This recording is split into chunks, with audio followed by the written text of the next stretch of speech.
ഇപ്പോൾ അങ്കിളുടെ സെക്കൻഡ് വൈഫും മകനും കൂടി നാട്ടിലേക്ക് എത്തിയിരിക്കുകയാണ്. സംഭവം എന്താന്ന് വെച്ചിട്ടുണ്ടെങ്കിൽ നമ്മളുടെ മുത്തശ്ശൻ നടത്തിയ കമ്പനിയൊക്കെ ഉണ്ടല്ലോ, ആ ഒരു കമ്പനിയിലേക്ക് BQ ക്യാപിറ്റൽ എന്ന കമ്പനി ഒരുപാട് പണമൊക്കെ നൽകിയെന്നാണ് പറഞ്ഞിട്ടുള്ളത്. സോ ആ ഒരു പണം എല്ലാം തന്നെ സ്വീകരിക്കുവാനായിട്ട് ഫേക്ക് ആയിട്ടുള്ള കോൺട്രാക്റ്റ് ആണ് മുത്തശ്ശി ഉണ്ടാക്കിയതെന്നും അത് കാരണം ഈ ഒരു BQ ക്യാപിറ്റലിന് എത്രത്തോളം പണമാണോ നഷ്ടമായത് ആ ഒരു പണം എല്ലാം തന്നെ മുത്തശ്ശിയുടെ കമ്പനി കൊടുക്കണമെന്നുമാണ് പറഞ്ഞിട്ടുണ്ടായിരുന്നത്. പക്ഷേ BQ ക്യാപിറ്റൽ എന്നൊരു കമ്പനി പോലും ശരിക്കുമല്ല. സോ ആ ഒരു കമ്പനിയുടെ ശരിക്കുമുള്ള CEO എന്ന രീതിക്കാണ് ഇപ്പോൾ സെക്കൻഡ് വൈഫിനെ അങ്കിൾ കൊണ്ടുവന്നിട്ടുള്ളത്. BQ ക്യാപിറ്റൽ നൽകിയ പണമൊക്കെ വെച്ചിട്ടാണ് US പ്ലാന്റ് ഉണ്ടാക്കിയതെന്നാണ് മുത്തശ്ശിയുടെ അടുത്തായിട്ട് അങ്കിൾ പണ്ട് പറഞ്ഞിട്ടുണ്ടായിരുന്നത്. പക്ഷെ ശരിക്കും അങ്ങനെ ഒരു പ്ലാന്റോ അല്ലെങ്കിൽ BQ ക്യാപിറ്റൽ പണം കൊടുക്കുകയോ അങ്ങനെ ഒന്നും തന്നെ ചെയ്തിട്ടുണ്ടായിരുന്നില്ല. അപ്പോൾ പറഞ്ഞു വന്ന എന്താന്ന് വെച്ചിട്ടുണ്ടെങ്കിൽ BQ ക്യാപിറ്റലിനെ ചതിച്ചത് കൊണ്ട് തന്നെ ഇരട്ടിയോളം പണമൊക്കെ തിരികെ കൊടുക്കണമെന്ന ഒരു കണ്ടീഷൻ ആയിരുന്നു കോൺട്രാക്റ്റിൽ വെച്ചിട്ടുണ്ടായിരുന്നത്. ഇത് ഏകദേശം മുത്തശ്ശിയുടെ കമ്പനിയുടെ 35% ഷെയർ ആയിട്ട് വരും. അങ്ങനെ വരുമ്പോഴത്തേക്കും ഏറ്റവും വലിയ ഷെയർ ഹോൾഡർ ആയിട്ട് അവളും മാറുന്നതാണ്. കൂടാതെ മുത്തശ്ശിയുടെ കമ്പനിയുടെ മാനേജ്മെന്റ് എല്ലാം തന്നെ നീ കൺട്രോൾ ചെയ്യണമെന്നും അങ്ങനെ കമ്പനി പല പാർട്സ് ഒക്കെ ആക്കുകയാണെങ്കിൽ നമ്മളും കമ്പനി വിളിക്കുന്നതായിരിക്കുമെന്നൊക്കെ പറഞ്ഞ് ആ ഒരു പ്ലാനിലായിരുന്നു അങ്കിളും മുന്നോട്ട് പോയത്. അങ്കിളുടെ സെക്കൻഡ് വൈഫും അങ്കിൾ പറയുന്ന കാര്യങ്ങളെല്ലാം തന്നെ ചെയ്യാമെന്ന് സമ്മതിക്കുന്നു. കൂടാതെ ഇപ്പോൾ നേരത്തെ പ്ലാൻ ചെയ്തതു പ്രകാരം തന്റെ വൈഫിനെ ഡിവോഴ്സ് ചെയ്യുവാനായിട്ട് പ്ലാൻ ചെയ്ത ആ ഒരു ഡിവോഴ്സിന്റെ ഫോം എല്ലാം തന്നെ സെക്കൻഡ് വൈഫിനെ കാണിച്ചു കൊടുക്കുമ്പോഴത്തേക്കും സെക്കൻഡ് വൈഫും കൂടുതൽ ഹാപ്പി ആകുന്നു.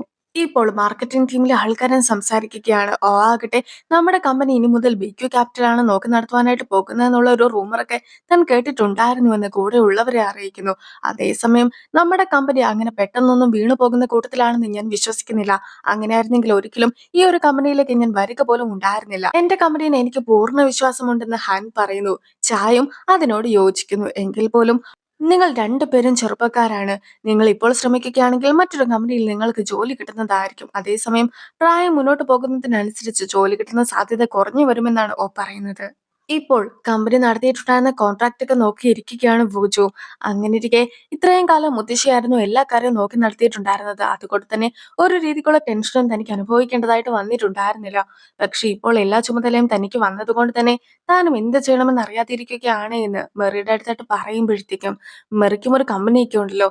കമ്പനിയിലാകട്ടെ ഒരേ ഒരാൾ മാത്രമേ ജോലി ചെയ്യുന്നുള്ളൂ. എങ്കിൽ പോലും ഓരോ തവണയും വർക്കൊക്കെ കിട്ടുന്നതുമായി ബന്ധപ്പെട്ട് എത്രത്തോളം സ്ട്രെസ് ഒക്കെ താൻ അനുഭവിച്ചിട്ടുണ്ടായിരുന്നു എന്ന് മറിയും പറയുകയാണ്. എങ്ങനെയൊക്കെ വന്നിട്ടുണ്ടെങ്കിലും സാലറി കൊടുക്കുന്ന സമയമാകുമ്പോഴത്തേക്കും അവൾക്ക് കൃത്യമായ സാലറി ഒക്കെ കൊടുക്കാൻ സാധിക്കുകയാണെങ്കിൽ എനിക്കും ഒരു അഭിമാനമൊക്കെ തോന്നാറുണ്ട്. അങ്ങനെയിരിക്കെ നിന്നെ കൊണ്ടും ഇതുപോലെ തന്നെ ഈ ഒരു കമ്പനിയൊക്കെ നല്ല രീതിക്ക് നോക്കി നടത്തുവാനായിട്ട് സാധിക്കുമെന്ന് പറഞ്ഞുകൊണ്ട് മെറിയും അവനെ സപ്പോർട്ട് ചെയ്ത് സംസാരിക്കുന്നു.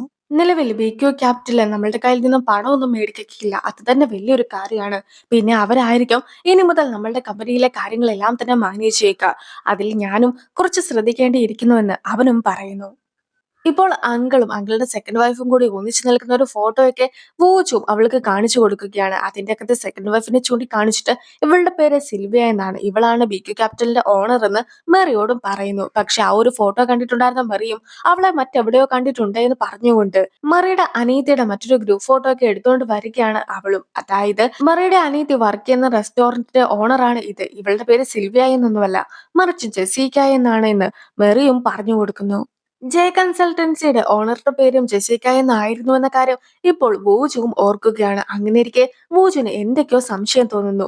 ഇപ്പോൾ മെറിയുടെ അനിയത്തിക്ക് ഇതുപോലെ സെക്കൻഡ് വൈഫിന്റെയും അങ്കിളിന്റെയും കൂടി ഫോട്ടോ അയച്ചു കൊടുത്തിട്ട് ഇതിൽ കാണുന്ന സ്ത്രീയല്ലേ നിന്റെ റെസ്റ്റോറന്റിന്റെ ഒക്കെ ഓണർ എന്ന ഒരു ചോദ്യമൊക്കെ അവളുടെ അടുത്തായിട്ടും ചോദിക്കുകയാണ്. അങ്ങനെയിരിക്കെ ആ ഫോട്ടോയിലുള്ള ആള് ജെസിക്കയാണ്. ജെസിക്ക ഞങ്ങളുടെ റെസ്റ്റോറന്റിന്റെ ഓണറാണ്. കൂടാതെ ആ ഫോട്ടോയിൽ അവളുടെ അടുത്തായിട്ട് നിൽക്കുന്നത് അവളുടെ ഹസ്ബൻഡാണ്. അവരുടെ മകനെ വീട്ടിൽ കൊണ്ടാക്കുന്ന സമയത്ത് ഞാനും ഹസ്ബൻഡിന്റെ ഫേസ് ഒക്കെ നന്നായി തന്നെ കണ്ടതാണ് എന്ന് പറഞ്ഞുകൊണ്ട് മെറിയുടെ അനിയത്തിയും ഇരിക്കുന്നു. ഈ ഒരു കാര്യം കൊണ്ട് തന്നെ ബോജോനും സത്യങ്ങളെല്ലാം തന്നെ മനസ്സിലാവുകയാണ്. അങ്കിളായിരുന്നു എല്ലാത്തിനും പിന്നിലെന്ന് അവനും അറിയുന്നു. അതായത് ജെസീക്കനെ ഉപയോഗിച്ചുകൊണ്ട് ജെ കൺസൾട്ടൻസി എന്ന പേരിൽ ഫേക്ക് ആയിട്ടുള്ള ഒരു കമ്പനിയൊക്കെ ഉണ്ടാക്കി. അതുമൂലം ഫേക്ക് ആയിട്ടുള്ള ഒരു കോൺട്രാക്റ്റും ഉണ്ടാക്കി. അതിനുശേഷം മുത്തശ്ശിയുടെ കയ്യിലെ പണം എല്ലാം തന്നെ തട്ടിയെടുക്കുകയും അതിനോടൊപ്പം തന്നെ കാൾസ് ഹോട്ടലിലെ ഡേവിഡിനെ കൂട്ടു വിളിച്ചതിന് ശേഷം ഇതുപോലെ ഫേക്ക് ആയിട്ടുള്ള കോൺട്രാക്റ്റും മറ്റുമൊക്കെ ഉണ്ടാക്കുകയും BQ കമ്പനി കുറേയധികം പണം അവർക്ക് കൊടുത്തിട്ടുണ്ട് എന്ന രീതിക്കുള്ള വ്യാജ തെളിവുകൾ ഉണ്ടാക്കുകയും ചെയ്തു. അതുകൊണ്ട് തന്നെ എല്ലാത്തിനും പിന്നിൽ അങ്കിൾ ആയിരുന്നു എന്ന് അവനും ഉറച്ചു വിശ്വസിക്കുന്നു. അപ്പോൾ അങ്കിളിന് ഒരു സെക്കൻഡ് വൈഫും മകനുമുണ്ട്. അങ്ങനെയിരിക്കെ ആന്റി ഈ ഒരു സത്യങ്ങളൊക്കെ അറിയുമ്പോഴത്തേക്കും ആന്റി ഒരുപാട് വിഷമിക്കുമല്ലോ എന്ന് അവനും ഓർക്കുകയാണ്. ഇപ്പോൾ ആകട്ടെ നമ്മുടെ ഉങ്സുവും അച്ഛന്റെ മേശയൊക്കെ തുറന്നു നോക്കുന്ന സമയത്ത് അമ്മനെ ഡിവോഴ്സ് ചെയ്യുവാനായിട്ട് പ്ലാൻ ചെയ്തിട്ടുണ്ടായിരുന്ന ആ ഒരു ഫോമൊക്കെ അവനും കാണുകയാണ്. പിറ്റേ ദിവസം ആക്കുമ്പോഴത്തേക്കും കമ്പനിയിലേക്ക് BQ ക്യാപിറ്റലിന്റെ CEO ആണ് താനെന്ന് പറഞ്ഞുകൊണ്ട് അങ്കിളിന്റെ സെക്കൻഡ് വൈഫും എത്തുകയാണ്. കൂടാതെ അവിടെ നിന്ന് കാണുന്ന സമയത്ത് അങ്കിളും സെക്കൻഡ് വൈഫും തമ്മിൽ ഒരു ബന്ധവും ഇല്ല എന്ന രീതിക്കൊക്കെ ആയിരുന്നു അവരും സംസാരിച്ചിട്ടുണ്ടായിരുന്നത്. ഈ ഒരു കമ്പനിയിൽ ഒരുപാട് ആൾക്കാരൊക്കെ വർക്ക് ചെയ്യുന്നുണ്ട്. കൂടാതെ അവരെല്ലാവരും തന്നെ ഞങ്ങളുടെ കമ്പനിയുടെ ഫുൾ ടൈം എംപ്ലോയീസ് ആണ്. അങ്ങനെയിരിക്കെ പെട്ടെന്ന് ഒരുപാട് പേരെ പിരിച്ചുവിടണമെന്നൊക്കെ നിങ്ങൾ പറയുകയാണെങ്കിൽ അതൊരിക്കലും നടക്കുന്ന കാര്യമല്ല എന്ന് പറഞ്ഞുകൊണ്ട് പൂജ സംസാരിക്കുമ്പോഴത്തേക്കും ഞാൻ പറയുന്ന കാര്യങ്ങൾ നിങ്ങൾക്ക് കേൾക്കുവാനായിട്ട് സാധിക്കുകയില്ല എങ്കിൽ നിങ്ങളും എനിക്ക് പെനാൽറ്റി ഒക്കെ നൽകുവാനായിട്ട് തയ്യാറായിക്കോ എന്ന രീതിക്കായിരുന്നു സെക്കൻഡ് വൈഫും സംസാരിച്ചിട്ടുണ്ടായിരുന്നത്. വൂജുനും ഒങ്സോനും സെക്കൻഡ് വൈഫ് പറയുന്ന കാര്യങ്ങളിലോട് ഒട്ടും തന്നെ യോജിപ്പില്ലായിരുന്നെങ്കിൽ പോലും അങ്കിളും അവരോട് മിണ്ടരുത് എന്ന് പറഞ്ഞതിന് ശേഷം സെക്കൻഡ് വൈഫ് പറയുന്ന കാര്യങ്ങളെല്ലാം തന്നെ അംഗീകരിച്ചും കൊടുക്കുന്നു.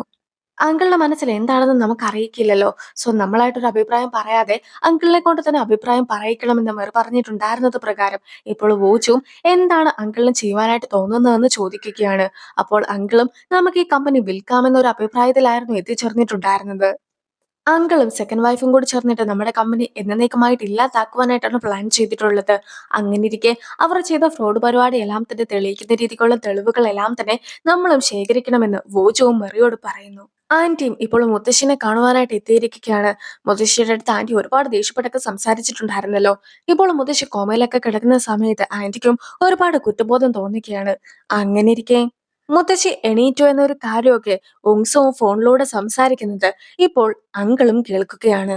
അങ്കിളും ഈ ഒരു കാര്യം സെക്കൻഡ് വൈഫിനെ അറിയിക്കുമ്പോഴത്തേക്കും സെക്കൻഡ് വൈഫും നേഴ്സിന്റെ വേഷമൊക്കെ ഇട്ടതിനു ശേഷം മുത്തശ്ശിനെ കാണുവാനായിട്ടും എത്തുന്നു.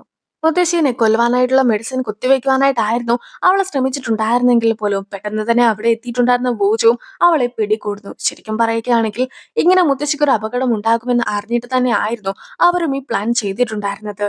വൂജു മുൻകൂട്ടി തന്നെ പോലീസിനെ വിളിച്ചു വരുത്തിയിട്ടുണ്ടായിരുന്നു. കൂടാതെ ആ ഒരു ബെഡിൽ കിടന്നിട്ടുണ്ടായിരുന്നത് മുത്തശ്ശി ആയിരുന്നില്ല, മറിച്ച് മറ്റൊരു പോലീസ് ഓഫീസർ ആയിരുന്നു. അങ്ങനെയിരിക്കെ മുത്തശ്ശിനെ അപായപ്പെടുത്തുവാനായിട്ട് അങ്കിൾ വരുമെന്ന് വിചാരിച്ചിട്ടായിരുന്നു അവരും ഇങ്ങനൊരു പ്ലാനൊക്കെ ഇട്ടിട്ടുണ്ടായിരുന്നത്. അങ്കിൾ വന്നില്ലെങ്കിൽ പോലും സെക്കൻഡ് വൈഫിനെ പിടികൂടുവാനായിട്ട് അവർക്കും സാധിച്ചിരിക്കുകയാണ്. അങ്കിളുടെ കുറ്റങ്ങളൊക്കെ കൈയോടെ പിടിക്കണമെങ്കിൽ അകത്തെ ആരുടെയെങ്കിലും സഹായം വേണമെന്ന് വോച്ചിറ്റുമ്മർക്ക് നന്നായി തന്നെ അറിയാമായിരുന്നു. അതുകൊണ്ട് തന്നെ വോച്ചുവും ഓങ്സോനെ നേരിട്ട് ചെന്ന് കണ്ടിട്ട് അങ്കിളിന് VQ ക്യാപിറ്റലിന്റെ സിഒയുമായിട്ട് ബന്ധമുണ്ടെന്നുള്ള കാര്യമെല്ലാം തന്നെ ഇപ്പോൾ ഉങ്സോനെയും അറിയിക്കുകയാണ്. ഉങ്സോന് നേരത്തെ തന്നെ US-ലുള്ള ഏതോ ഒരു സ്ത്രീയുമായിട്ട് അച്ഛന് ബന്ധമുള്ള കാര്യമെല്ലാം തന്നെ അറിയാമായിരുന്നു.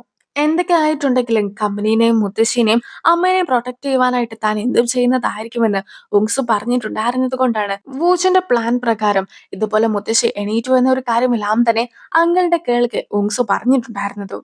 എന്തായാലും വോച്ചുവിന്റെയും മെറിയുടെയും ആ ഒരു പ്ലാൻ സക്സസ് ആവുകയും പോലീസുകാര് സെക്കൻഡ് വൈഫിനെ പിടിച്ചോണ്ട് പോവുകയും ചെയ്യുന്നു.